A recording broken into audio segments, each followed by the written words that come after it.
Okay, so this is Cryobuddy, designed and manufactured by Cryobuddy. This is just a little quick introduction to the Cryobuddy, how it works, and the different sorts of features you can see. So you've got the main pressure vessel, which is vacuum insulated. We have our valves up the top. We have our liquid in section with a magnetron solenoid here and a manual control over here. Then we have our gas vent, again with a manual valve and a solenoid valve.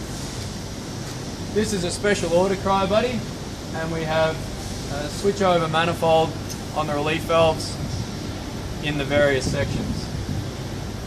Over here we have our instruments. We have a level transmitter with gauge and a pressure transmitter with gauge. This is also a special order Cryobuddy where the standard one won't have the display on the pressure transmitter.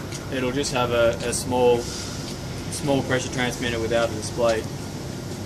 So the transmitters feed into the control box, and the control box is a separate item that's designed to be mounted on the wall nearby.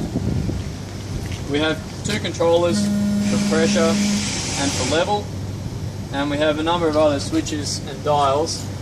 So vent and fill are just indicators, and they show you what the vent solenoid and the fill solenoid are doing. We have the on-off switch, which is pretty obvious. We also have a manual vent override, which basically opens the vent solenoid regardless of everything else. And we have our liquid control. So currently it's set to off. We can turn it to on to override the solenoid and have it open, and we can have it to auto, which is what you would have the Cryobuddy set to most of the time. And that's where the Cryobuddy really functions the way it's designed to.